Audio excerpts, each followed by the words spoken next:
आपने कई बार लोगों को कहते हुए सुना होगा कि आखिर कल किसने देखा है। ये बात सच है कि भविष्य के बारे में सही तौर पर अनुमान लगाना बहुत मुश्किल है।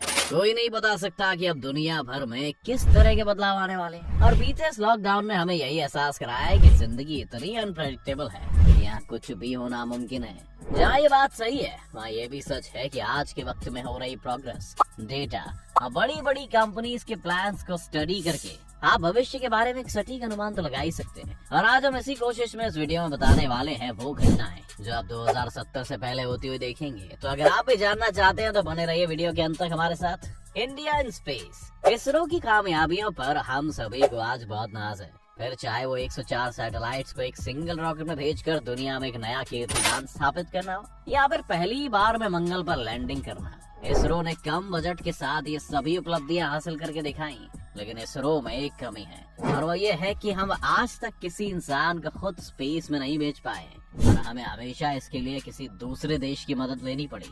लेकिन अब सब कुछ बदलने वाला है। इसरो का ये अनुमान है कि साल 2023 तक भारत अपना पहला मैन्ड मिशन स्पेस में भेज देगा। लॉकडाउन की वजह से इसकी सटीक तारीख में थोड़ा सा फर्क आ सकता है, लेकिन भारत का पहला मैन्ड मिशन अब सिर्फ 3 या 4 साल में ही आपको देखने को मिलेगा। इस अभियान का नाम गगनयान रखा गया है और 10,000 करोड़ रुपए की लागत वाले इस अभियान का लक्ष्य 3 लोगों वाले एक स्पेस क्रू को 5 से 7 दिन तक स्पेस में ले जाकर वापस लाने का है। Rise of population and climate, एक अनुमान के मुताबिक दुनिया के सबसे ज्यादा जनसंख्या वाले देश चीन की जनसंख्या लगातार बूढ़ी होती जा रही है और उनकी वन चाइल्ड पॉलिसी के कारण उनकी पॉपुलेशन ग्रोथ में भी रुकावट आने वाली है, जिसका मतलब है कि भारत 2024 में ही चीन को जनसंख्या के मामले में पीछे छोड़ देगा। 2042 आते आते दुनिया की कुल जनसंख्या 9 बिलियन पहुंच जाएगी और भारत इस वक्त दुनिया का सबसे अधिक जनसंख्या वाला देश होगा।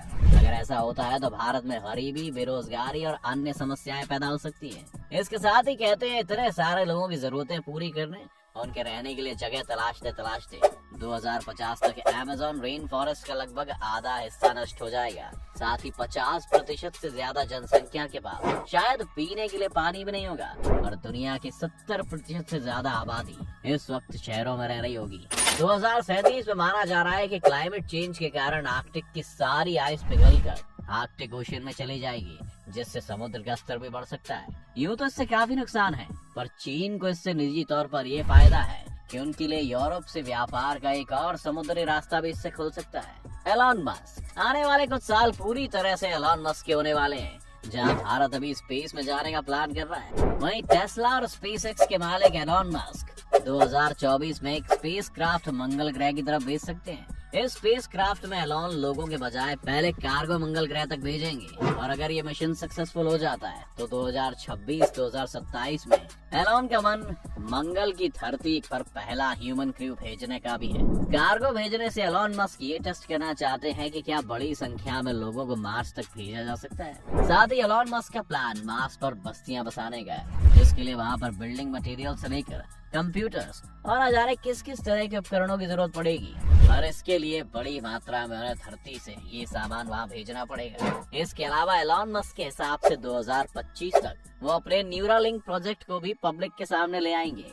न्यूरालिंक वो प्रोजेक्ट है दोस्तों जिसमें एक इंसान के सर में ड्रिल करके उसके ब्रेन में एक चिप फिट की जाएगी जो ब्रेन की ही इलेक्ट्रिसिटी से चलेगी। इस चिप का मकसद मानसिक रोगों से बीमार लोगों के दिमाग में बंद पड़ गए हिस्सों को फिर से एक्टिव करना होगा, जिससे पैरालिसिस से लेकर कई अन्य समस्याओं से जूझ रहे लोग ठीक हो पाएंगे। एलॉन का मानना है कि 2040 तक आते आते तो चिप्स इस तरह से काम करने लग जाएंगी कि 2 इंसान जिनके दिमाग में चिप इंसर्टेड है उन्हें आपस में बात करने के लिए बोलने की भी जरूरत नहीं पड़ेगी और वो सिर्फ इस चिप की मदद से एक दूसरे से इंटरेक्ट कर पाएंगे। International space station and NASA, बहुत से लोग शायद ये बात ना जानते हो कि धरती के बाहर एक इंटरनेशनल स्पेस स्टेशन है जहां हर 6 महीने या साल भर में नए एस्ट्रोनॉट्स रहने जाते हैं और वो वहां से ही धरती को ऑब्जर्व करते हैं। साथ ही स्पेस में बहुत से एक्सपेरिमेंट्स को भी अंजाम देते हैं। 1998 में लॉन्च हुए इंटरनेशनल स्पेस स्टेशन या ISS को 2024 में डिकमीशन किया जा सकता है।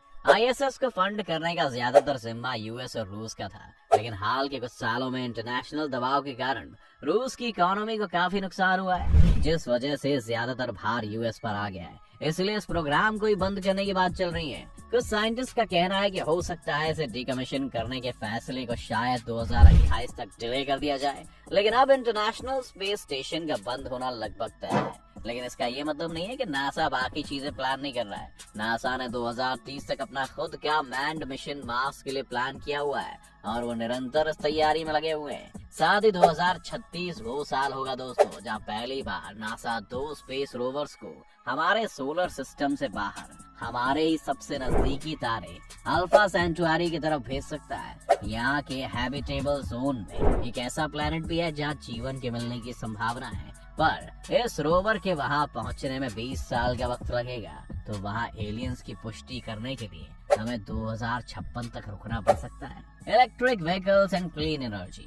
दोस्तों ये अंदेशा लगाया जा रहा है कि अगर नए तेल के कुएं हमें नहीं मिलते हैं तो 2050 तक धरती के सभी फॉसिल फ्यूल खत्म हो जाएंगे। फिर न गाड़ी चलाने के लिए तेल होगा, न बिजली बनाने के लिए फॉसिल फ्यूल। इसलिए आप देखेंगे कि 2070 आते आते हम पूरी तरह से इलेक्ट्रिक व्हीकल्स पर शिफ्ट हो जाएंगे और आपको पेट्रोल पंप से ज्यादा चार्जिंग स्टेशंस दुनिया में देखने को मिलेंगे। इसके अलावा हर तरफ स्मार्ट हाईवेज बनाने की भी बात चल रही है, जिन पर गाड़ी चलते चलते खुद ही चार्ज हो सकती है, उसे कहीं भी रुकने की जरूरत नहीं है। एनर्जी के सेक्टर में आप देखेंगे कि 2070 तक हम सोलर और विंड एनर्जी से तो बिजली बना ही रहे होंगे, लेकिन हमारी ज्यादातर बिजली न्यूक्लियर पावर प्लांट से आएगी। जी, जो अभी आर्टिफिशियल सन अपने यहाँ बना रहा है, अगर वो प्रोजेक्ट सक्सेसफुल हो जाता है तो आपको क्लीन न्यूक्लियर एनर्जी मिलेगी, जिससे कोई रेडियो एक्टिव रेडिएशन नहीं निकलेगा और ज्यादातर देश इसी तरीके से बिजली बनाना शुरू कर देंगे। Technological singularity. 2045 साल आपको थोड़ा सा डरा सकता है। कहते हैं कि ये साल टेक्नोलॉजिकल सिंगुलैरिटी का होगा, यानी 2045 तक टेक्नोलॉजी इतनी ज्यादा जटिल हो जाएगी कि किसी भी इंसान के लिए इसे समझ पाना मुश्किल हो जाएगा। ये निश्चित तौर पर वो युग भी हो सकता है जब एआई आखिरकार इंसानों को हर क्षेत्र में डोमिनेट करने लगेगी और इंसानों का उनके सामने कोई मुकाबला नहीं रह जाएगा। इसके तर्क ये भी है कि 2045 तक सभी इंसान अपने अंदर किसी न किसी तरह के टेक्नोलॉजिकल इम्प्लांट्स कराते रहेंगे, जिससे मशीनों के साथ साथ हम भी समांतर गति से विकसित होते रहेंगे। तो ये बातें सुनकर क्या आप भविष्य के लिए एक्साइटेड हैं या आपको धरती की चिंता होने लगी है? आप भविष्य को कैसे देखते हैं हमें कमेंट्स में लिखकर जरूर बताएं। साथ ही अगर ये वीडियो आपको पसंद आया हो तो वीडियो को लाइक करें और ज्यादा से ज्यादा चैनल को सब्सक्राइब करना भी ना भूलें।